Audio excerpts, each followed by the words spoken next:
My name's Sasha Pete, and I'm joined by a fantastic individual. This man tore up the NSL and also got to represent our country. None other than the great Goran Lozanovski. Welcome, Goran, to this conversation. Wow, Sasha, that was a very, very nice introduction. I don't know about tearing up the competition, but it's a pleasure to be here and talk about football. So tell us, Goran, how did you fall in love with our great game? Oof, I think it's a common feed with I suppose all the Europeans that migrated back to this to this beautiful country. And my father was a football junkie, if you want to call him that, but they all played the game. All these Europeans that come out to this beautiful country all play the game, and it doesn't matter what level they played at, they absolutely adored it and loved it. And my father was a part of my journey, of starting my journey. But he was a founder of Altona Magic back in the day. Fantastic. So I understand that he played fullback. Was that right? Yeah, he did.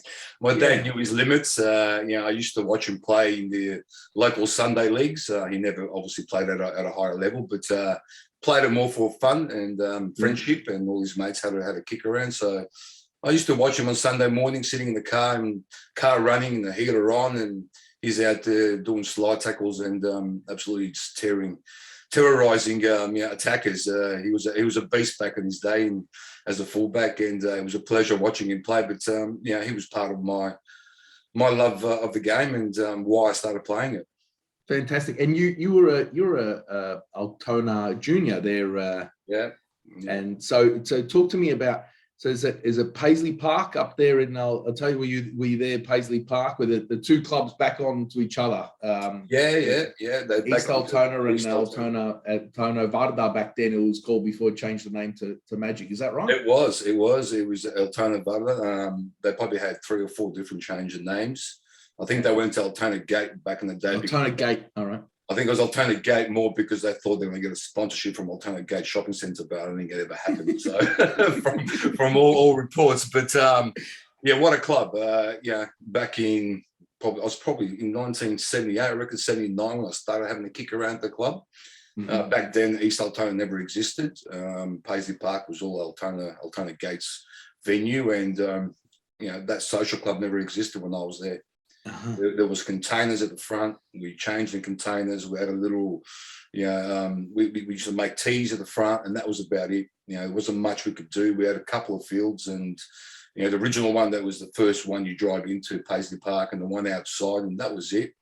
And the grounds were disgusting. It was muddy. The lights, we had one globe, I think it was, in those days. And good old Altona Gate there, the way it started. And my father was, like I said to you, he was a lover of the game, and a lot of his friends, I suppose, played at the club and coached at the club. And, in the end, back then when I started playing, there was no mini roos. I think I was 6 years old. I was playing with, boys that were 10, 11, 12. I used to get bullied. And now this small-sided stuff, it's like on the big pitch, the only modification is you got to take the corners from the 18-yard box. Exactly, Sasha. So, I've got some fond memories of my time at Altona as a junior, and we went through some hard times, as kids growing up and just seeing what football's all about. These days, the kids just don't understand and appreciate what they've got, with the high-end lighting and surfaces. And we didn't care back then. We just wanted to play. We didn't care if we didn't have soccer boots on. If we were barefooted, we just go run around, kick a ball around, and that's how it was back then. So did you spend your whole time at Altona Gate? Is that your entire junior years? Yes, I did. Back in the day, the roads, for us to get to Altona was a massive journey. I grew up in Deer Park, and I remember just trying to get to Altona. It was back streets through the farms, and there was no freeways and highways, and so it was a good 30-40-minute drive. So it was a big effort from a lot of the parents back then to drive to Altona and associate with the football club. But back then there wasn't many opportunities and options with other football clubs in your area. So I suppose we ventured to Macedonia Community Football Hub, and that was our hub in the western suburbs. So I started at 6, and at 16. I remember having an opportunity to leave, but I did all my junior development there. That's fantastic. But and I understand that there were, back then you made regional sides, etc. So there was the opportunity to develop and get out of that comfort zone. So if you progress, but you didn't always play as a winger. Where did you play on the park as a junior? Yeah, I grew up as a fullback, would you believe it? Same as my father. Not that I wanted to. I think playing with older kids, I suppose that was the most easiest position to sort of slot in as a youngster. So I grew up as a right fullback and, just did my job. And I was fortunate enough to play with older boys and, get toughened up and really understand what game was, the education side of things. So I was fortunate that I was quite a big boy myself. So even though I was 2, 3, 4 years younger, my body physically was as big as what these guys were, so I could handle it. So yeah, fullback, got to a point where I started dropping down into my age groups because the club was growing. Junior football started growing. There was a lot more teams developing, at the club. So just to make it fair and obviously across the board, it was probably fair on my behalf to get down to my age group and see, I suppose how really good I was. Because sometimes it's hard to sort of judge when you're playing with older kids.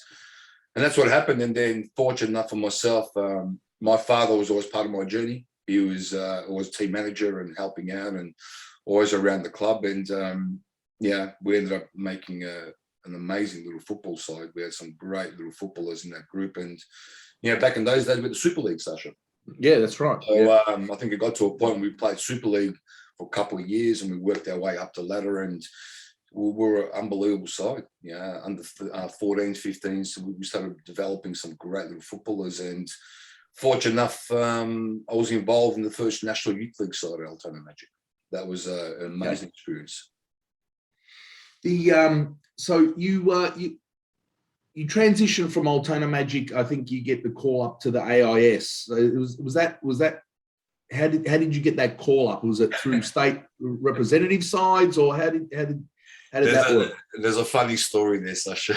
Okay. So back in, obviously, growing up as a 13, 14, even the 12-year-old, starting from 12, we used to have, obviously, regionals. So we played for the Western region because we grew up in the Western area and our club was in the Western suburbs. So fortunate enough to play almost at every age group of the Western region sort of thing. So that was great. Great journey. We had the ugliest colours in the world. I think we were maroon from memory, purple maroon. But and from there you get selected for your stateside trials. Yeah. But obviously only 16 kids could make that squad. Yeah. All I remember was every year I just kept missing out. I was just like, Jesus, I got all I ever want, and I don't know if you can remember, Sasha. Back then when I was sponsored by Buffalo. You get the bag. And we had the white leather bag. Yeah. It had a big Buffalo sign on it, and it had the big Victorian badge on it. Yeah. Yeah. And funny enough, back in those days, the only thing you ever wanted was to get your hands on that bag 1 year. Yeah. So that was everyone's dream. That was my dream. I wanted that, white leather Buffalo bag, and it was just never happening. I kept missing out on selections, right to the end every year, and it's getting frustrating. It's getting really, really frustrating. And so then I can't remember what year exactly it was. I think it was 1989 from memory.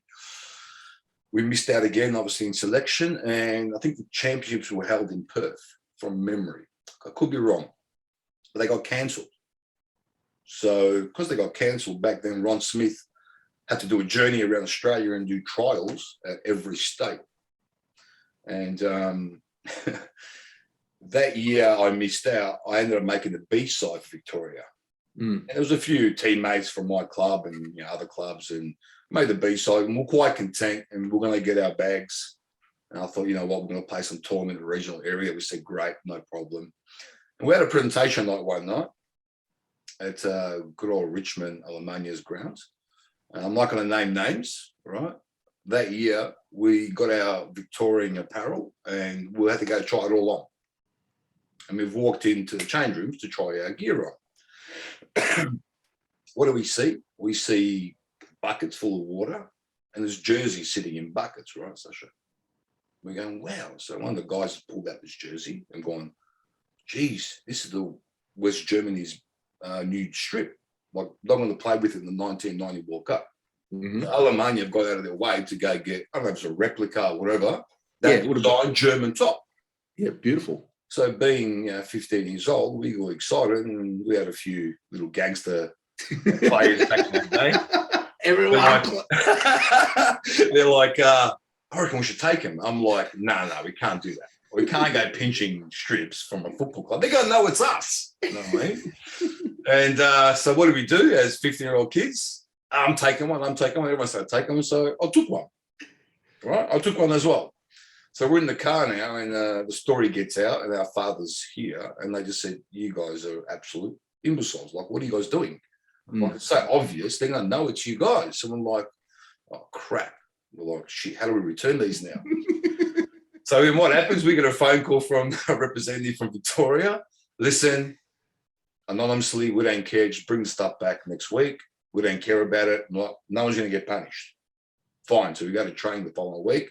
Everyone drops off these shirts in a corner in the box, one by one. And then they've come out and said there will no longer be a Victorian B-side. You guys are all kicked out.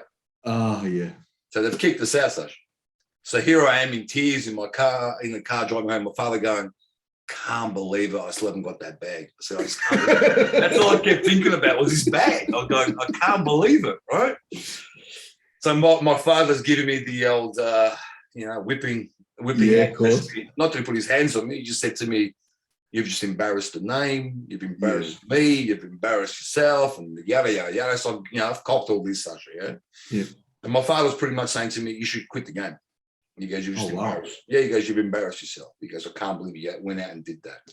And I was absolutely filthy with myself that I actually. Yeah, of course. Yeah, it's a young boy's mistake. Yeah, exactly. So, but I was just so filthy with myself because I knew it was wrong and I still went and did it. You know what I mean? So anyway, cutting a long story short, we ended up, the state teams ended up traveling to Perth. So Ron Smith starts doing Australian camps, and he's obviously having 2-day soccer camps in each state. And, they're calling in all the kids, not just those guys that got selected. He was happy to see kids that were getting, if the coach thought the kid had opportunity, he will obviously accept you to come in for a trial. So I remember I get a phone call from my regional coach, and he goes to me, Goran, this and that's happened, da-da-da. I've gone, wow, there's an opportunity here. And the 2-day boot camp was in Monash, which is other side of town. Or was it Monash or I can't remember exactly. And I said to my father, listen, there's an opportunity. It's a 2-day. And he goes to me, I'm not taking you. I'm like, what do you mean you're not taking me? He goes, I'm not taking you. He goes, not because it's the distance. He goes, I'm not taking you because you embarrassed me. And he goes, I ain't going to take you. This is your punishment. So I was absolutely shattered, and I just went, I can't believe this. So I had a friend who lived down the road from me in Deer Park, and he was part of the same process with me. And I said to him, I remember coming up with a plan. I said to him, hey, tell your father to take us on a Saturday, and I will somehow convince my father to take us on a Sunday. He goes, all right. So his father goes, yeah, I'll take you on a Saturday. Awesome. So I told my dad goes, I really don't care. Off you go. I was like, all right, here we go. So we had a good day Saturday. Training camp, and I came back and I felt really confident. I went, you know what?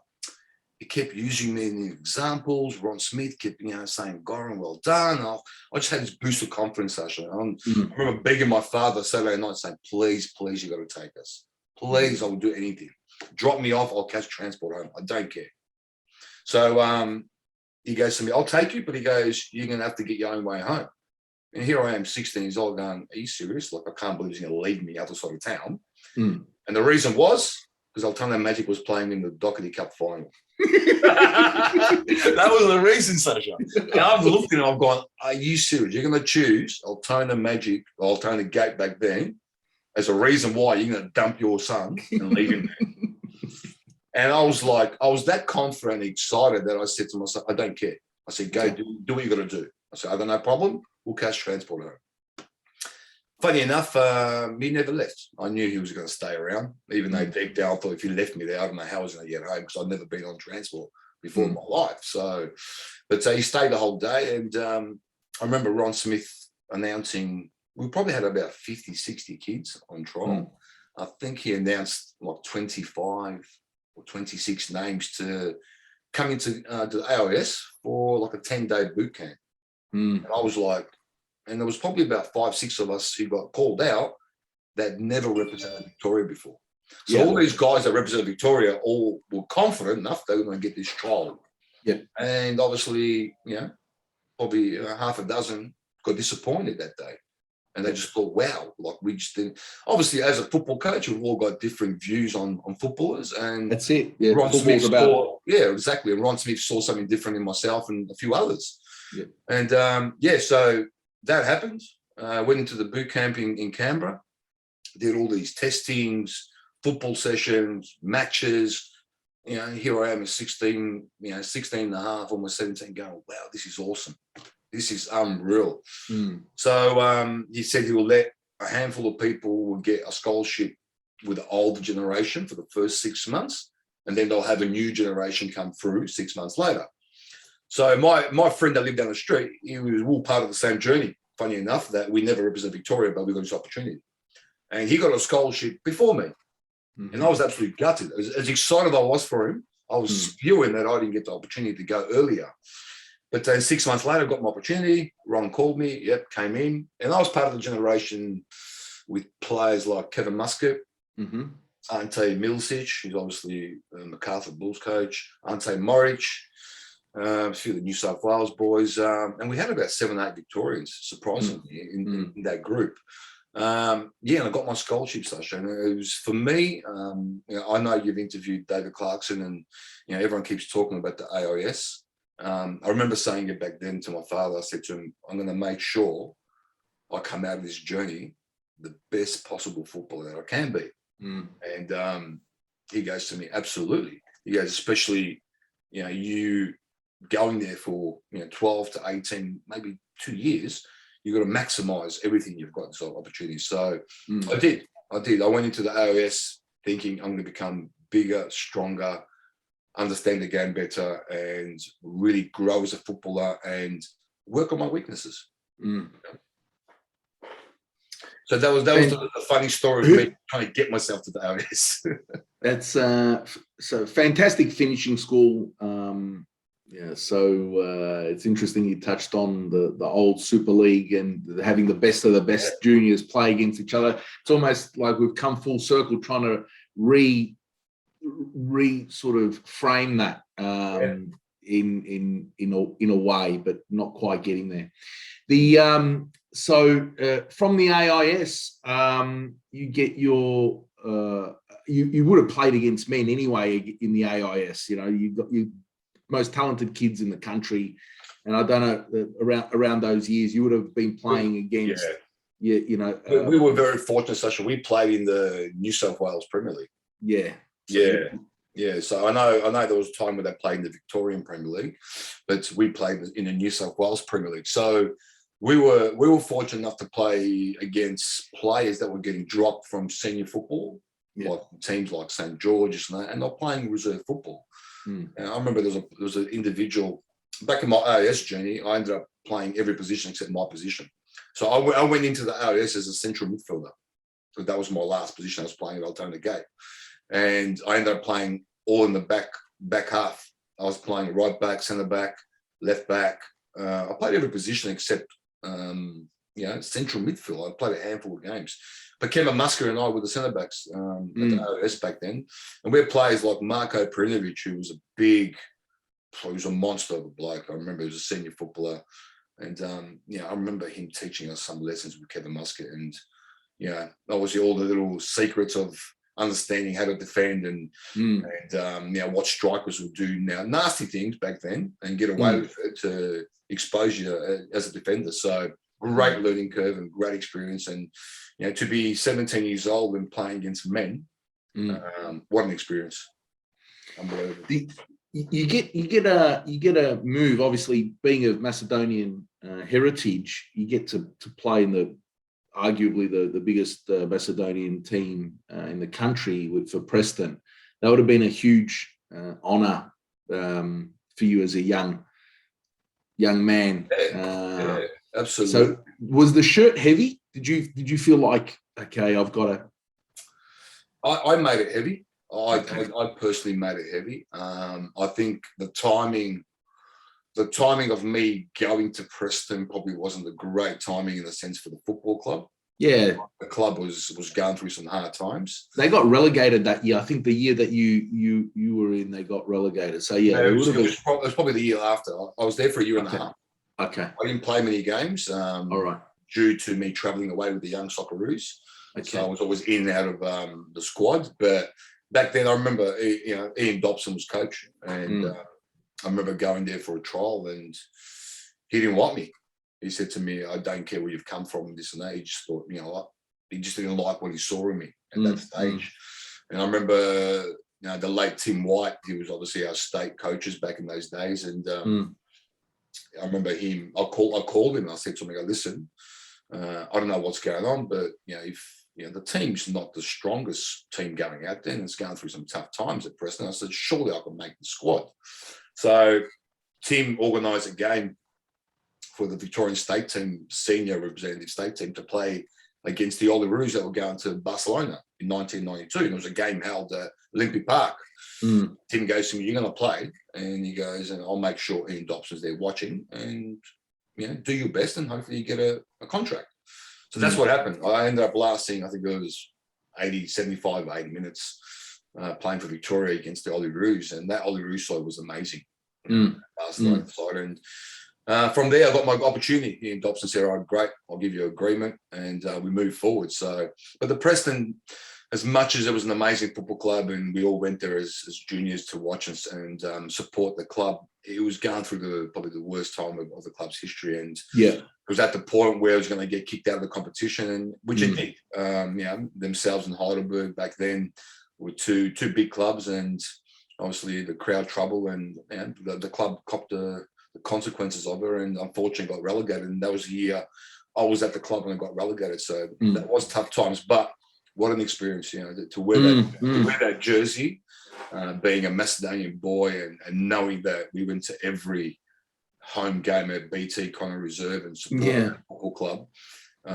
It was a massive day for me when I put that jersey on, and there were still some great players in that team. As much as we were sitting at the bottom of the table, we had some good young Macedonian talented footballers playing in that group, and some old experienced footballers, and what an experience. And it was a good stepping stone for myself in the old National League.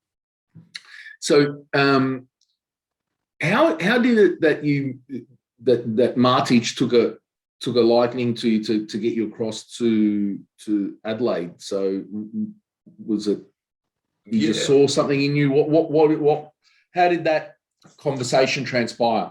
Yeah, look, Sasha, I think at Preston, I can't remember how many games I played for the club. It wouldn't have been many, right? And that was due to me travelling with the youth team. But some of the games I did play, I did okay. And I did play as a central midfielder. I didn't play anywhere in the defence, which is surprising. But, my dream was always to be a central midfielder and create and, start playing, try and get yourself forward. So at Preston, I played as a central midfielder. I remember scoring my first goal at Olympian Park, was a double header or against Brisbane Strikers, and I ended up scoring a tap-in, and I'll never forget celebrating so hard because it was my first goal. Probably wasn't the most clinical goal in the world, but it was a tap-in, and I was excited. But I ended up playing a game against Adelaide City, an away game. We were in Adelaide, and I remember playing probably the best game I played for Preston at that stage, and I really did well. And I think Zoran Matic took a liking to me, and obviously Zoran had his scouts out in Melbourne, and he always kept an eye on me as a young 18-year-old kid. And when Preston got relegated and kicked out of the competition, I remember saying to myself, "Crap, what am I going to do? Where am I going to go?" And prior to me coming to Preston, I had an opportunity to go to Sydney, and I didn't go because I wanted to come back to Melbourne. And clubs like Marconi, they were interested, but just me living in Sydney, I didn't want to do that at that age. And I thought I spent almost 2 years away from home. I wanted to come back to Melbourne. And Preston was every young Macedonian man's dream to actually eventually play there. So, and then, before I knew it, I got a phone call back then, Sasha, no mobiles. So the house phone rings. My father answers it and he goes to me, "I don't know who it is," but he goes, "It sounds like Zoran Matic." And I went, I go, no, I go, you must be dreaming. So I answered the phone and it was Zoran. And I thought it was a prank. I actually thought, no, someone's pulling my leg here. And had a good conversation for about 15, 20 minutes. And he told me he'll be in Melbourne the next couple of days and he wanted to come to my house. And that's how things were done back then, Sasha. I'm like, wow, okay. So he came over. I remember Mum and Dad getting all nervous and they put this massive spread on, as Europeans do, Macedonians do. And there was food everywhere. And I was like, what are you guys doing? I said, he's come to talk football. He's not coming here, for like Christmas lunch. I said, what is this? My father said to me, shush. He goes, sit down. He goes, and don't worry, we're all entertained. I went, okay. And I was very embarrassed, Sasha. I was like, I can't believe this is happening. So Zoran walked in, had a good chat, and he was pretty much trying to sell me the dream to come to Adelaide. Yeah. And how could I say no? Of course. I think they had like half a dozen Socceroos in the side at the time. It's like it was crazy, Sasha. Yeah. Crazy. I mean, the squad they had, and the previous year they won the competition, I think it was. Yeah. They lost to Marconi, so super side. And I remember saying to Zoran, I said to him, all I want is just for me to learn. I said I was happy to come and just learn. So that's how it happened. I think even from memory, Preston got a good fee out of me. I think it was like something like $10,000 back then. Yep. And for a kid that's played a year and a half and played X amount of games, it was a big fee. I was like, I haven't really proven myself. So off I went. I went to Adelaide, I took the punts, and what an experience that was for an 8, 10, 9-year-old kid. Yeah, so many Socceroos in that side. It would have been a fantastic learning experience. And the other thing, from all the people that I've spoken to, interviewed, and Zoran himself, very dogmatic about the way his ideas about the game, how you play, talk about, patterns of play. He would have, he probably in Australia had patterns of play before it was even called patterns of play, just the repetition of how he played his training drills over and over and over again. I remember watching him when he ended up coming to Melbourne to train. His side, we'll talk about that in a sec. But how did you find his learning under that tutelage? Tough. It was very, very tough, Sasha. It was a different learning experience. I mean, the guys in Adelaide were comfortable with it. They had spent so many years with him, and they understood what his expectations were. At that stage, when I got there in 1993, Zoran got rid of all his interstate players. I was the only one. And I remember sitting there in this little flat that I was living in. And I remember saying to myself, wow, I'm the only interstate player. So players like Ernie Tapai, Zoran Ilic, all these guys that were from interstate, all gone, all moved on. So, obviously all the SA boys were still there, and I was the only interstate player. Damien Murray was there, but obviously you ended up turning into a South Australian anyway. All there. So really, it was hard. And I remember the first 2 months of training, it was constant stop. Goran, what are you doing? Stop, Goran. And it was constantly always my name. And I remember I had a man, I had an absolute gentleman of a player there, Joe Mullen, who took me under his wing a little bit and absolutely said to me, he said to me, don't worry about it, son, it's okay. It's, that's just Zoran, and, we're going to work on these things. So he took me under his wing and really made me understand Zoran as a person and as a football coach. And the longer I spent there, it was getting easier. But I remember having a conversation with Zoran, saying to him, I think I want to go home. And he goes to me, why? I said to him, well, I just feel like I'm wasting my time here, and maybe I'm not the right player for you. Because I said, I feel like not that he was purposely going out to picking on me, but I was always constant. My name was on the end of his tongue every time. And I remember the comment he said to me. He goes to me, the reason is why I always call your name out is because you can do things, but you just don't do them consistently enough. And he goes, I just want you to become more of a consistent footballer. And it's obviously, the way he does in repetition. So he was trying to say to me, you're lazy, but you're not. But you're trying to say to me, you got to keep up with the consistency of everything we do. And I said to him, so if I do that, will you leave me alone? Like I was asking that as a young man. he goes, I'll never leave you alone, but he goes, then there'll be something else. So I was trying to understand Zoran. He was a tough man, really smiled, and very tough book to read. And, being still a teenager, it was hard. It was hard to understand the man. And I probably had a handful of one-on-ones with him, really had a conversation with him. So that was tough. But I think after that first conversation with him, it really opened my eyes up to understand him a little bit more. And I started doing things better. And then he sort of eased off a bit. So then I started enjoying my football a lot more than I wasn't saying that I wasn't enjoying it, but I think the challenge of a person, such a high-profile person like Zoran, putting all this expectation on you was tough. It was really, really tough. And it's in that time that you also get to become an Olympian, right? So you get to represent the Olyroos. Yes. You go to Atlanta, fantastic side. You guys came close in that competition. What was it like? You're on that path where you AIS, under 20s, under 23 side, you're getting groomed to become a Socceroo, right? So yes. In the National League, you're there or thereabouts, right? You're playing at the top level of football. Do you feel like you're growing as an individual, like you're getting better, every 6 months or so, you feel like you're improving? Absolutely, Sasha. So I'll probably we probably jumped a little bit further than what I like to talk about, because what's important is, these days young players are very impatient, very, very impatient. And I've learned a lot of that in my 15 years of coaching of recent. So, I was part of the youth team showing, the young Socceroos when I was at Preston and going into my next part of my journey. And the 93 Youth World Cup was held in Australia. Kevin Muscat and I were the only two players playing senior football in that squad. And prior to the Youth World Cup, or in our last tour, we were away, and he was going to announce the squad, and I missed out. And I was in every camp for 2 years straight.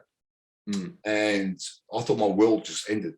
I could not believe that I wasn't part of this squad that's going to be part of a Youth World Cup in our own backyard. And I remember it was a culture shock session. I didn't know how to deal with it. I was still a young man. I was like, wow, what's just happened to me? Les Scheiflag was the coach, and I thought to myself, what did I do to him for me to deserve this? And that was hard. And I went through that mental challenge to try and overcome of like, how can I become a young Socceroo? If not, now I've missed an opportunity as a young Socceroo playing at a world stage, even though I still was a young Socceroo and I played friendly games and tournaments. I still never played in that major tournament. I missed it.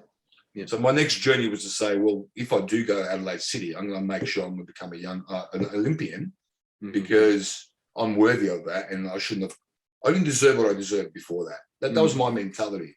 But in the end, I couldn't control that decision. He made that decision, and I missed out. So, the young players these days need to understand that you're not always going to get what you want. Actually. And I thought, well, how do I overcome this? Well, play well in a good side at Adelaide City and do what I need to do as a young man and showcase myself and make sure I'm part of the Olympic team right through to the end of the journey. And fortunate enough, I did do that. Was in every camp, was playing well, in the National League and tours, and ended up making the squad, going to the Olympics. I probably didn't play as many games as I wanted to, as many minutes during that tournament, but what an experience session. Yeah, and there's a lesson in there for those kids that from that sort of 15 to 20 year age bracket, because you're going to have football's about opinions, right? Absolutely. You'll look at one. You would have coached kids that you may not have selected, right, or been part of your trials. They go play for an opposition team. They come and play against you, and they do really well, right? It's not personal. It's just an opinion on a day, right? And the players that will succeed are the ones that dust themselves off, pick themselves up, and go and train, go and work hard. And so that there's a lesson for those younger players that are listening to this. So the fantastic fantastic time. So you go to the Olympics. I think Spain did that comeback. I think we were up 2-0 in that game. Yeah. What a disaster. But anyway, I've got a story with that, Sasha. Let's quickly tell you. I've got a story. Yeah, go for it. Obviously, I was on the bench that game, and it was friggin' hot. I'll never forget it. It was so I think Sekenis missed the header. I interviewed Sekenis. I think he missed it. Yeah, he had a diving header. Yeah, you probably should have scored that. And I think that was when we got back to, I think we were 2-2 at that stage. Yes. So I'll never forget the late Eddie Thompson. Obviously, he was coaching us, and he's turned around. And back in the day, the boys that know me from the AIS days, my nickname was Gibbo. Now it's Loza, right? So, Eddie Thompson was a Gibbo fan, and that's what they called me. So he looked at me, he goes, with his Scottish accent, Gibbo, warm up. I thought, warm up? I goes, friggin' 50 degrees outside. I said, there's nothing to warm up. I said, just put me on. I remember we were under pressure. And back then, Spain had a player called De La Peña. I don't know if you remember him. Played for Barcelona. He was quality. They called him the Buddha. Yeah. So, he was 5'0", stocky little fella, already bald at that stage. And but what a footballer. And, he was Barcelona's hottest prospect. But he came into the tournament with an injury cloud and was struggling. But, here we are cruising 2-0. I thought, I can't believe we're going to beat Spain. Casillas in goals, Raul up front, and thinking to myself, what is going on here? So we're enjoying this on the bench, and we put ourselves under pressure a little bit. All of a sudden now, they're getting on top of us. De La Peña comes on, he starts running the show. I thought, here we go. So Thompson makes me warm up. I've come back, I'm ready to go. I was just keen as everything. I just wanted to get on the ground. Get on there, he goes to me, it's not really the greatest coaching moment for Eddie Thompson, but he goes to me, Gibbo, the first thing you do when you get yourself onto that ground, he goes, you go straight through De La Peña.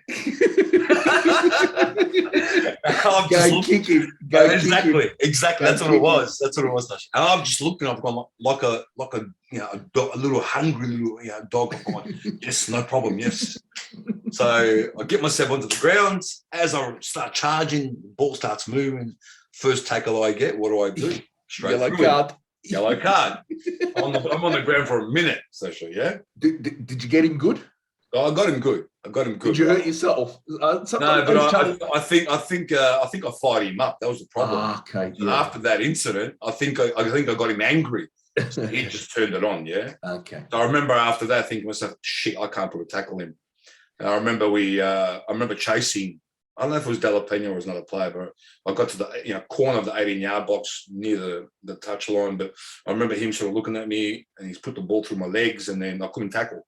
So he's got this crappy of a crossing, but it's ricocheted about 7-8 times, and somehow it just got him. They've scored a goal.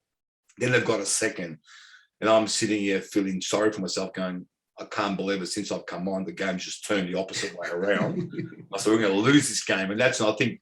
From memory, I haven't watched the game for many years. From memory, I think Peter had an opportunity, diving header, and then there was another opportunity. We had 2 other chances to get ourselves back in front because we needed to win that game. A draw wasn't enough for us. We needed to win. Who'd you room with on that away at that camp? Oh crap! My roommates were mixed a lot of the times. Okay. I was with Kevin Muscat a majority of my journey. We did room together with Kevin, obviously being Western Suburb Bobs, and through the youth teams, we spent a lot of time together with Kevin. But now and then, I had random teammates. But during the Olympics, there were certain times where we had 5, 6 of us in the room because just the way the dorm style. Yeah. So there wasn't too many, in pairs. Not a lot of sleeping in that. With 5, 6 blokes in a dorm. No, it was out of control. But I remember going to once we got knocked out and going to Atlanta, mate. The rooms they put us in, I sort of got the big as my little office here, and it was just bunk beds on top of each other and suitcases on top of each other. And but we didn't care. We just wanted to go out and have a good time. That's what it was. Yeah, great. And so it's after the Olympics that you get rekindled again with Zoran Matic in a formation of a new club, a mixture of Heidelberg Alexandros and Collingwood Magpies form a club. You know, what a strange but exciting sort of opportunity. I think you would have been amongst one of the first people signed there. Yeah, it was came back from the Atlanta Olympics, and I remember Adelaide City wanting to renew my contract. Oh, okay. So I did 3 years at Adelaide. So it was 2 years with Zoran, and then Zoran retired for a year. Then we had a few different coaches in that time. I think Niskahus took over, Johnny Niskahus, that year with Johnny Perrin as well. And they were still learning as football coaches. I felt after that third season at Adelaide City, and even though I went to the Olympics, I just felt like that I wasn't going to get anything else out of these guys, and I wanted a new journey. And then Zoran called me out of the blue, out of a few clubs in Sydney after me, and Zoran said to me, as in his accent, "Hello, buddy, do you want to come back to Melbourne?" I'm like, "Absolutely." I said, "Who are you coaching?" And he goes to me, "Well, at the moment, nobody," but he goes, "It's going to be a team called Collingwood Warriors." I'm like, "What?" And he was explaining to me the merger and how it was going to work. And being a AFL Collingwood supporter, I thought, wow, that'll be awesome experience of playing at a Vic Park. And so I accepted it. And when I did sign, I was one of the first 3 or 4 players to sign. And I remember looking quite grim at one stage, thinking, geez, there's no one else here. And we started training, and it was like 9 of us at training. I'm like, what's going on here? And I remember having a conversation with Zoran saying, hey, if you don't hurry up and start signing players, I'm going to start looking elsewhere. So I'm not going to stay here. Yeah, it's not a good feeling when you only got half a squad. Yeah. It was such a slow start, Sasha. But it was a tough transition for, I suppose, Heidelberg and Collingwood, and trying to make it work. And I don't know if it was ever going to work, but it started off well. It started off slow, but then it grew. I think they got like 15,000. It was they got a big the first home debut. It was against Melbourne Knights at home at Vic Park, and the atmosphere was out of control. I think they had to slightly delay the game because people couldn't get through the gates. Yeah. And obviously being a Melbourne derby, and the Croatian supporters came out, and the Collingwood, obviously there's a lot of Heidelberg supporters, but there's a lot of neutrals who were curious about how this experience was going to work. And start off like a house on fire when they went into the game 3-0. And I think the other thing too is if you had a Collingwood membership, it also entitled you to go to the it was part of the journey of them trying to grow the supporter base. But it started off well. Unfortunately for me, it was a bad experience because I think it was round 2 or round 3. We're playing Marconi, and I ended up copping a tackle from behind and fractured my heel. So I think it was 2 or 3 games I played, and I did that. So I missed a lot. I missed probably 2 months of football because it was just took forever to get back. And at that stage, Zoran, he signed some good footballers, but we had no depth. We didn't have a lot of NSL experience depth. So we started struggling. Started losing games, and I think the first month was solid, but after that, players were breaking down because pre-season wasn't as solid as it should have been for the majority, and a lot of players he signed in the last minute probably didn't do much of a pre-season. So we struggled in that department, and then there was a lot of backhouse trouble as well, and the club wasn't looking good. And then by the end of it, we knew the club wasn't going to exist the following year. So we saw the season out somehow. It wasn't pleasing. I ended up coming back from injury, but it was tough playing that last couple of months of Collingwood Warriors because we were just getting belted, and there was no motivation, I suppose, and it was disappointing the way it ended, especially the way it started. And the next move is where I think you really, as a supporter, I think you played your best football. Right, so your next 4 years at South Melbourne is where I really think you there was the elements. Obviously, that the whole team was star-studded, but there were times that you just really controlled the game, and you really added some. There were spectacular moments. How did the also a transition time, right? So you got a good mix. You got young boys like Tansel Basa, Bill Damianos, and then you've got the older likes of Portugal, etc. But that time, how did you get that call up from Postecoglou? Yeah, funny enough, I never thought in my wildest dreams I'll end up playing for South Melbourne. Never ever thought that.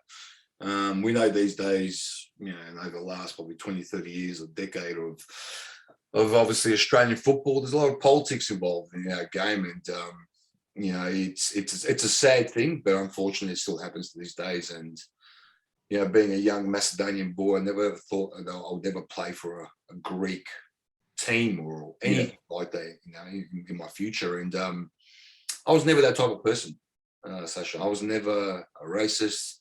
I've got my views on things, but South Melbourne were the largest club in Australian football at that stage. But so it's interesting that you talk about that cultural nuance point, because in the mid '90s there was that sort of the tension between claims of identity between the Greeks and the Macedonians. So, and you would have just come across just after that. It still would have, not at its peak, the 94, 95, 96, but 97 and onwards is just afterwards, right? So did you feel uneasy at all, thinking about the same fans that are probably protesting or cheering or etc.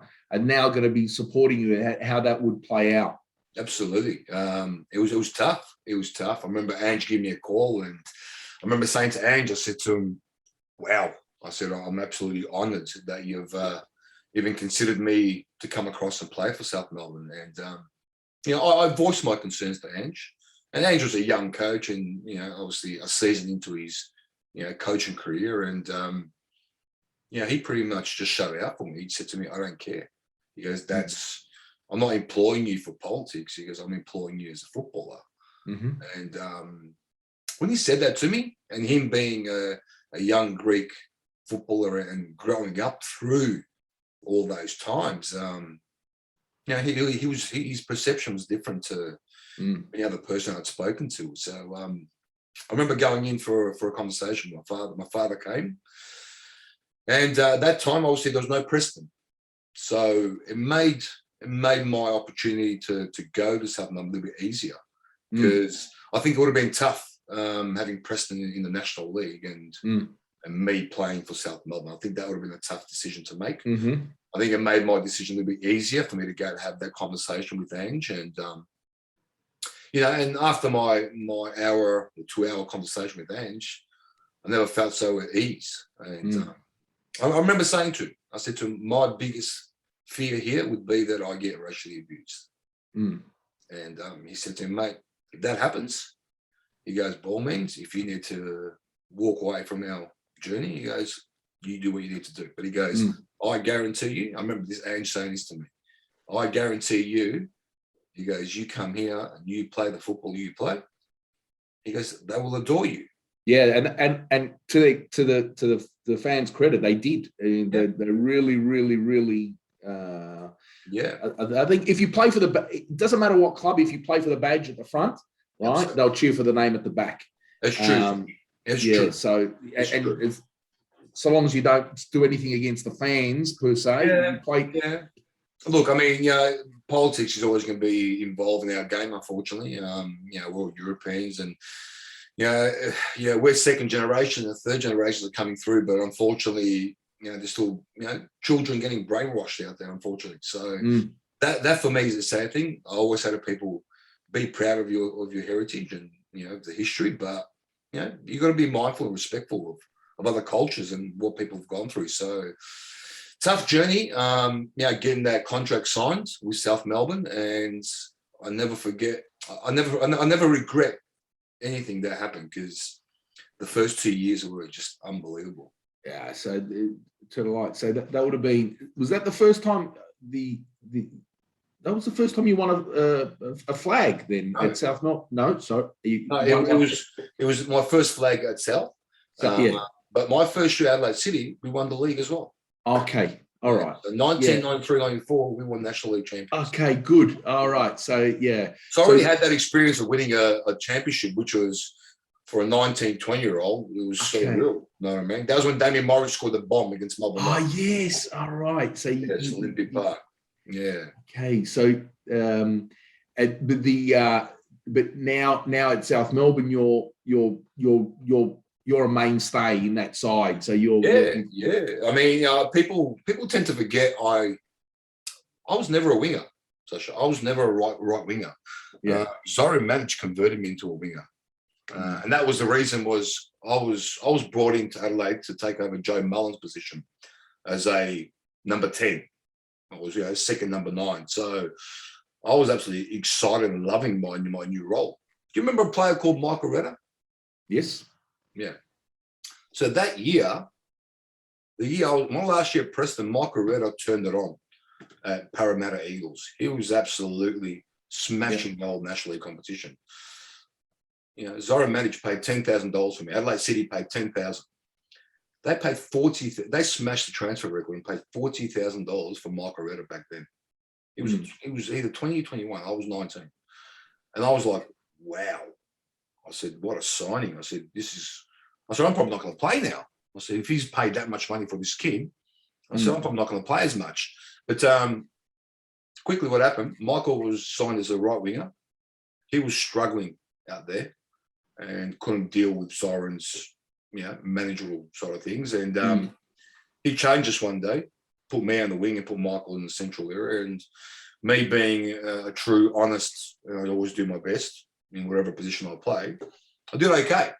So before I knew it, he goes to me, you're going to stay as a winger. So I'm learning now how to become a winger. I've never played in my life before. So my first year at Adelaide City, what most people don't tend to realise is that was my first time I ever played as a winger. Yeah, I ended up winning a National Champions League championship with me playing out of position and learning through the whole season. Yeah, I can see as a junior that you would have played as a 6 because you had even that when you played on the wing, your body shape is of a 6. You know what I mean? I think like so broad shouldered, strong. Now you look at the players who play out of the wing. They're 60 kilos, and they sprint the 100. They sprint the 100 in 11 seconds. So hey, I was quick, mate. You're quick. You're quick. Quick. In the lineup, the sprinting lineups. Where did you? I was quick. I was deceptive. For a big fella, sitting 85, 86 kilos. My first 2 or 3 yards, I was okay, but then once I picked up a bit of speed. I was quick, man. I could move. You know what I mean? So in the sprints, where would you finish up in a team sprint? Oh, we had some sprinters in our group at that stage. Vaughan Cloveney, he would start off really slow, but you give him an extra 20 metres, you see later, he's gone. You know what I mean? Yeah. So there were some quick footballers. I remember at the RAS, we used to do sprint tests and the 20-minute light gates, and you had to get under 3 seconds. Yep. Okay. I remember back then, I think I set something like a 2:81 or something. And it was quick for a guy my size. And that's what football's about. It's about 20 yards. Right? I mean, and then you had players like Vasco Girakis who had the Maradona build, and he was ridiculously quick. He was like I've never seen anyone move that quick in the first 5-10 yards. So that's important. I think your first 5 or 6 meters are important to have that speed so you can get away from opponents. The long speed, it's great to have, but it's the close ones where it gives you that time and space to get away from opponents. Yeah. So it was 2 championships. So you boys went to Brazil. Yeah. So 2 championships. Which one? 2 championships as a South. You guys did back to back. Yep. Yeah, back to back. So obviously, Ange just signed myself, Computianas, and John Anastasiadis, I think, the first year. So pay some credit to Frank. All from Heidelberg, effectively. Pretty much. Yeah, pretty much. Johnny A just came back from overseas. Okay. At that stage, but Bootsy was with me at Collingwood Heidelberg. But obviously pay some respect to Frank Garrock, who was building the youth side of things at South Melbourne those times, and then Ange eventually took over with Jim as well, I think it was. But yeah, those young boys were there for 2-3 seasons, so had a good foundation with the young boys like Bill Damianos, Tanzil Beza, Con Blatzis, some quality footballers. So the foundation was solid. And obviously David Clarkson came in, Vaughan Coveney, Fausto Diamicis. So by the time we got there in '97, it was already an amazing squad, and they were probably a whisker away from being grand finalists. So. Ange has signed, 2 or 3 players thinking that it's going to take them to that next level. Yeah. And that's exactly what happened. It just really was an amazing start to the season. And it's interesting because, we had a conversation off camera a week or so ago, and you were saying that you guys were full time. I had no idea that there were a bunch of boys that actually trained. Yeah. So how many of you were training all day, there was probably 10 of us that were doing morning sessions with Ange. And it's not like we were getting paid for it. It was just because we weren't working back then. Sasha. So we were fortunate enough to do what we loved and play the game. And we had some young boys in there who just were concentrating on football in their careers at that stage and probably still studying to a certain degree. So I was one of those guys who just didn't have a job, and I just did football full time. Mm-hmm. So I was happy to come in and do an extra couple of sessions a week. So we used to come in on morning sessions, and it was great fun. And Ange loved it as well, and he was always in there as well. And we'd do sessions and practicing our skills and doing shooting sessions and working on maybe even free kicks and stuff that sometimes you run out of time on doing stuff. And then we became a lot more united. We started hanging out. Instead of going home, we'll finish training, we'll show her up. We'll go grab some lunch and we'll hang out, go play some pool, some snooker, whatever it may be, and we'll come back to training. And then we'll be there with the rest of the lads and off we go again. So we really got united, that first season. So spending so much time together really made us understand each other a lot better on the park. So teams that have got close friendship, that's why you can't just buy a premiership, right? So you need to build culture and have friends on the park. Absolutely. That's the secret sauce of winning titles. But that's part of your secret sauce, Sasha. It's part of it. There's everything. There's a part for everything you do in teams, and Ange was good at that sort of stuff. Even though he was a young coach, he understood what culture was in the change room. He understood characters. I was a handful as a player. I was a handful. I always had my opinion. I was very strong-headed in certain things I did and how I did things. And sometimes I upset people, but it was all about winning. That's all it was. I just wanted to win. And that's because we had that winning mentality in that group. It was amazing. We all didn't get along perfectly well. There was always some sort of conflict and, discussions and arguments within our group. There was always something there. And if people tell you otherwise, they're lying and they're killing themselves, because that's always going to happen when you've got 20 grown men and mixed up in a room and you're out fighting for 11 spots. You're fighting for spots. So, people tell you it was perfect. It wasn't. It was tough. It's hard to deal with, with men in that scenario and everyone's fighting for position. So, there was moments where there was a lot of, disagreements and, and issues and personal issues. And, collectively we worked through things. And Ange was really good at that sort of stuff. And we have people like, Michael Peterson, who he was just retired from footballing, and, he was excellent to have conversations with and talk about experiences and, mentally get you through challenges, I suppose. So Ange was good in having the right people around him at that moment, and it really elevated us to that next level. And so this is the period too that you're getting some Socceroo caps. Talk to me about your first time that you get to get a full cap. So I remember Ange. I started off. Well, my first game for South Melbourne, I remember debuting in Brisbane. I think it was Suncorp Stadium. I can't remember which stadium it was. And the pitch was so sandy. There's topsoil all over it. So here we are now playing the champions of the previous season, first game. And obviously my first game. I remember picking up a throw-in. It was a quick throw-in off Paul Trimboli.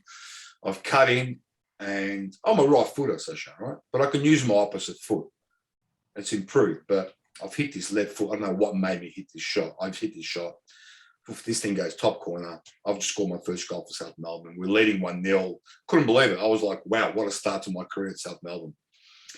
And then we ended up winning that game. I think it was 3-1 or 3-0. But during that game, I hurt myself.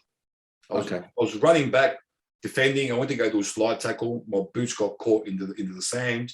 I was going over, flung me backwards, and I thought I did my medial. I thought I snapped it.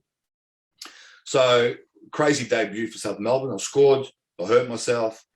We beat the champions. And I remember sitting in the hotel room, and Andrew sitting there watching me ice my knee, and I was absolutely devastated in my first game. And the boys all went out and had a good time. And yeah, we had a good chat with Andrew. We were talking about life and football and how I'm going to get through this challenge. And I remember getting back quite quickly with that injury. And but that was my first game for South Melbourne, and that year became extraordinary. We went on this unbeaten streak, and we just had great unity. And I've never been so confident in a grand final. You know, man, that year. But the Socceroo journey on top of that, Ange used to push him back for his players, and I remember him really pushing me into the media with deserving an opportunity to be a Socceroo. I remember reading those articles. I'm thinking to myself, wow, it's always flattering to see a coach really back his player about becoming something, or getting a cap. And back then it was a lot harder. It was a lot harder, and I only got 9 caps, and these days I feel like they're giving them out for fun, but it meant a lot. It meant a lot. I got my debut, went into camp, and in '96 was pre-Olympics, so I was fortunate enough to get a Socceroo game before I went to the Olympics. So I was an Olympian and a Socceroo, and what an experience! It was against Japan in Wollongong. We absolutely got belted that night, but I didn't really care. I was just happy to be a Socceroo, and I'll never forget that night. Oh, great. So you also had a small stint overseas, and so this is it's interesting. So now you'd have been in your late 20s, 26, 27. How old were you when you went across to 27? 27. So it's interesting. So you come from a country where you're getting write-ups, you're winning flags, you're in the top echelon of the sport, and you go somewhere else where you've got no affiliation. So you just got the idea of whatever you do in that training session to make that selection. So this is it'd almost be like coming back to when you're 15 and 16, right? Exactly. Yeah. Where you've got no input or say, the media's not behind you, the legacy or whatever. It's just whatever you're doing in that session. That would have been tough. It was daunting. It was daunting. I understand when I see young men these days go abroad and come back within 12 months. I understand why that happens. What a tough journey, Sasha. I mean, look, during my time at South Melbourne, I was trying to get myself abroad. Yep. The hardest thing back in those days was if you weren't a Socceroo, you just don't get an opportunity. So it was a lot tougher to get a. Well, it's not just about your footballing capability. You need to be able to. It's about merchandise. You need to be able to sell tickets, literally, right? So they need to sell that. It was a combination of things, Sasha. It was a combination of things, but they wanted you to be an international. Before they consider you to be a part of that group. So times were different back then. And I remember I used to always say to myself, I said, I'm not going to get there because I've got to get a Socceroo cap, at least one, before they even look at me. So when I did get my Socceroo cap, obviously I started, trying to filter myself out there, got myself attached to an agent. There's only a handful of agents here in Australia, and fingers crossed and hoping that somebody might open up the door. So after my first season in South Melbourne, I had a chance to go to Alemannia Bielefeld, who's been a Bundesliga club up and down, second division. And I thought, well, here we go. And I went on a trial. Okay. And did well. And they were sitting second in the Bundesliga, in the second division, and looking like they were going to get promoted. And there was half the season left. So I came back to Melbourne to play. And I remember saying, the club said to South Melbourne, listen, we're happy to have Goran. We'll pay you a fee, like a loan fee. And if we get promoted, we'll pay a transfer fee. And I think from memory, I remember this is when I got a little bit disgruntled at South Melbourne, saying, they said no, they knocked her on the head, right? Their loan payment was going to be more than what any transfer that happened in Australia. Oh, wow. At the time. Yeah. And they knocked her on the head. I was a little bit disappointed with it. I'm not a little bit, a lot. Thinking to myself, you're holding me back for something that you're going to get paid for, 10 times over. So it didn't happen, Sasha. It didn't happen. South Melbourne knocked her on the head at that stage, and I was devastated. I was absolutely devastated, thinking I could have been there for 6 months, experienced 6 months of European football. And even if it didn't work out, I was always going to come back and play for South Melbourne. You know what I mean? So that door got closed on me, and I was absolutely shattered, thinking I can't believe that this didn't happen. And look, each to their own. People at South Melbourne back then would have said maybe I was worth more or whatever it may be. There wasn't many players getting sold back then for a lot of money, especially Australian footballers. I mean, to pay for an Australian footballer $1 million plus, it was like winning tax lotto. I mean, so they would have earned more than that with this deal within a year and a half, but never eventuated. So I ended up being back in South Melbourne. I was the third year. It probably wasn't the most pleasant year when we went to Brazil. I was still upset about the whole scenario. Andrew was still there, but probably wasn't playing my best football. And all I ever thought about, and the Brazilian experience was amazing, being in Rio, part of the World Cup Championships, but all I could think about for the next year or so was I just want to getting back overseas. Okay. Yeah, that's all I ever thought about. And that's probably when I became a bit more selfish and saying, you know what? I've always done the team thing, but I've got to get myself abroad. And it was getting late. For me, I felt like I'm 26 now. I'm 27. I'm 28. When will I get there? The reality was, most players go, early 20s. These days they're going a lot younger, but I felt like I was missing my opportunity. So, the next year or so, I really concentrated on trying to get myself abroad. And I did. Eventually, I got myself a trial in Alemannia Aachen, and, I was a young coach, enthusiastic, and wanted me to jump on board. And at that stage, I pretty much walked out of South Melbourne for free. So I was running out of my contract and moved abroad. And wow, what an experience that was. It was tough. Had to earn your stripes. Nobody cared who I was, what I did. I was taking bread off their table, and it was a ruthless experience. It was eye-opening.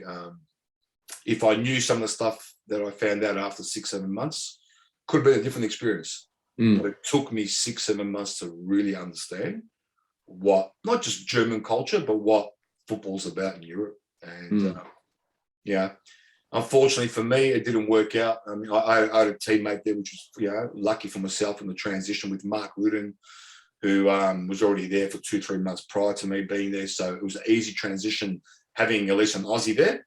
Yeah. But he was injured for a lot of the time, and the training park was just such a different experience. And it got to the point where they wouldn't pass you the ball. It's interesting how they do that. Yeah, kick you, not pass you the ball. Yeah, it's crazy stuff. And I remember saying to the coach, I said to him, mate, unless you tell these guys to pass me the ball, you ain't going to see the best of me. And I used to always have the discussion with him. So I said, mate, it's up to you as a football coach. I said, I've got a 2-year agreement here. And if you want to get the best out of me, you got to make sure these guys pass me the ball. Otherwise, I said, it ain't going to work. So it took a bit of time, Sasha. Took a bit of time. I played 12 or 13 games. And then we came back for Christmas. And then it was a shit show when I got back after that. I don't know if you know much about it. So there was the boards flipped or something. Corruption. Yeah, so it's funny what happens in football. Football is politics too, right? It is, Sasha. There was massive corruption here, and unfortunately, somehow us Aussies got embroidered in money missing, but it had nothing to do with us. But the reputation was ruined And Mark left. I said I wasn't leaving because I said I still had another year on my contract. I said I did nothing wrong.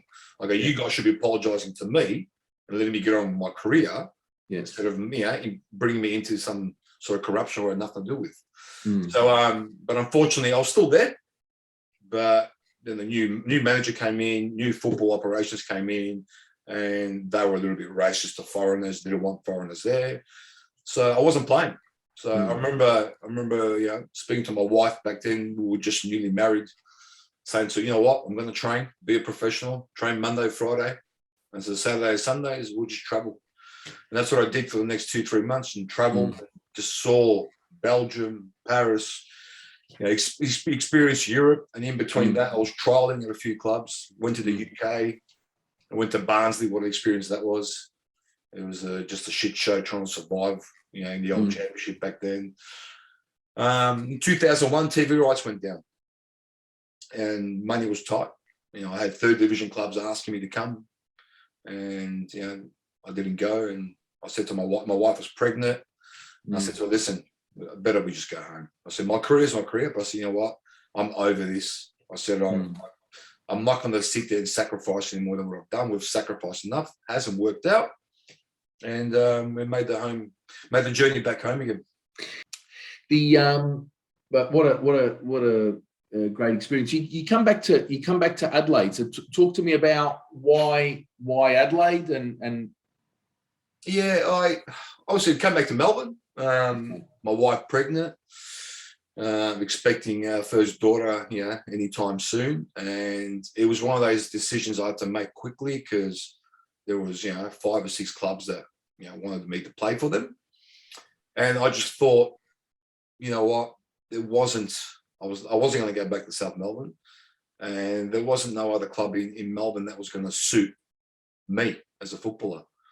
And I love my time in Adelaide, and my wife is from Adelaide, so it just made the decision to be there a little bit easier. And her giving birth to our first daughter, close to her parents, etc. Exactly. So as much as it probably hurt my family, my parents here, making that choice, but it was still a football, but then a bit of a personal choice as well. Why I ended up.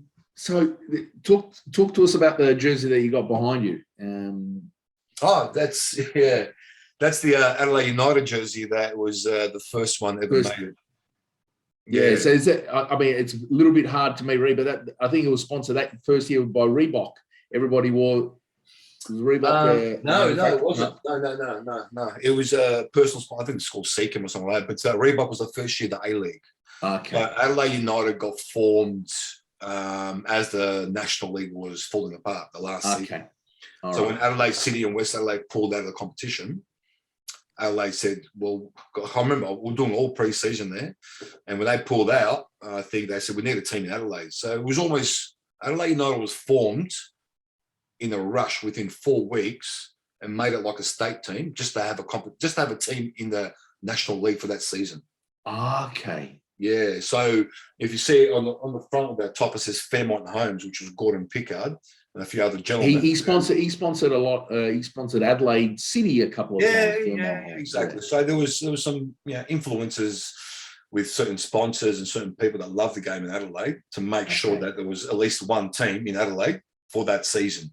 So that's how it formed. And I had a 3-year deal with Adelaide City, and after the one season, I remember the president back then, Bob Detavi, who's no longer with us, saying to me, I'll fulfill your contract. You just have to play state league. And I was like, wow. I said, how's this going to work? Yeah. And I remember cutting my contract short because I just wanted to be a part of Adelaide United. And it wasn't about the money in the end. It was just about being a part of that journey. So very fortunate to be part of, a starting of a football club. And even though the following year didn't work out for me to be a part of the A-League team because my body was breaking down, but at least I've got some sort of Adelaide United history. It's interesting. You've done that a couple of times. So that the Collingwood experience, a formation of a club. You've got that at Adelaide United. I forgot that happened in that year. So who were some of the guys that played in that team? the Adelaide United team. Yeah, Adelaide So United team. there was a lot of boys, probably about 8 or 9 boys from Adelaide City. Okay. So it was a mixture of Adelaide City of West Adelaide West and Adelaide. okay. It was, yeah. So players like Ross Aloisi, that's when Aurelio Vidma came back as well. Yeah. That year. Carl Viet was there. Obviously, he ended up scoring the first goal for Adelaide United in the A-League. Yeah. Yeah. So, it was a mixture of players, you know what I mean? But are you saying now your body's starting to break down? You went on to play for Western Strikers and then Heidelberg, and then you almost did full circle at Preston. Is that the you sort of then transitioned that from Preston to playing coach? Is that how it worked? Pretty much, yeah. So I played at Western Strikers just to keep myself fit, and while I was still living in Adelaide, and they were around the corner from my house, and some great people down there, so helped them out, and obviously that was fun. And then I came back to Melbourne. What was missing is when I came back to Melbourne, I was actually coming back to play for Preston in the old VPL. Yep. But then my old club, Altona Magic, got a whisper of it that I was coming back, and they ended up cutting the lunch and brought me back to Altona. Okay. Yeah. So I ended up being an Altona footballer before I went anywhere else. Okay. So I came back. Then Altona were obviously a very successful VPL team, and obviously won a few titles, and were in great positions to win more competitions in the future. And back then, there was a woman called Melissa Fisher who was running the club. Yes. And obviously some old fellas that were still there from the time with my father running the football club. And I went back there more because it was my club. It was where I grew up and where I learned my football. And all I ever wanted to do was retire there and become a football coach at my club. Yeah. Unfortunately, it didn't work out the way I wanted to work out. They moved me on, and I was absolutely devastated as a Altona boy. And I ended up a player. They moved you on as a player. Yeah. Obviously, my body wasn't where it needed to be, Sasha. But I was realistic, and I knew that. Ken Murphy was coaching at that stage, and I knew where I was at. I was happy just to say, hey, I'm happy to do whatever here, and even start coaching kids. But for some reason, they didn't want me a part of the football club at that stage. So I ended up moving on, and I ended up at Heidelberg United for the rest of that second half of that year. But Phil Stubbins was coaching. They ended up making the VPL grand final that year and ended up losing it. But, it was one of those things where I was still transitioning into considering coaching. So I was helping Phil Stubbins a lot off the park and still training and pushing the rest of the group. And that was a great experience. And then I snapped my Achilles. Okay. Yeah, playing against Green Gully. I came off the bench excited as hell, and I felt like I was 20 years old again, like just coming on the ground and, to get 15, 20 minutes, and picked up a throw-in, turned, it was about to have a shot, and bang, Achilles went, and my career was ended at the age of 31. And I think I was 30 still, and I thought, you know what, that is what it is. I'm not going to come back from this, and pull the pin there. And then I had a year off and didn't know what to do with my life. And if you asked me as a footballer, would I have ever turned into a football coach, I would have said to you, no way, because I know how hard it is dealing with young men and older men and groups, and it was always going to be a tough job being a football coach. But my reason of starting coaching was just to get myself back in that change room. I lived and breathed that all my life, and I said, how can I get back in there? And the only way was becoming a football coach. Yes. So, I mean, this segue is probably a good segue. I ask this question of every person. So if you're speaking to that, 15, 16, 17, 18,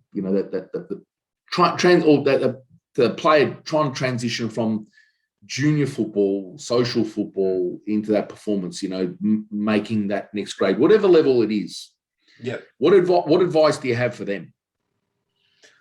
Ooh, great question, Sasha. I mean, advice you could give them, you can give 100 different, pieces of advice.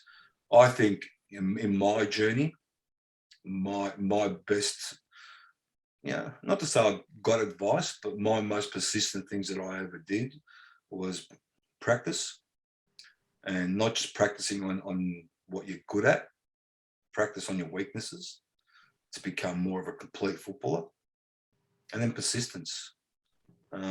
perseverance, never giving up on somebody else's thoughts on where you are at, not just as a player, but as a person.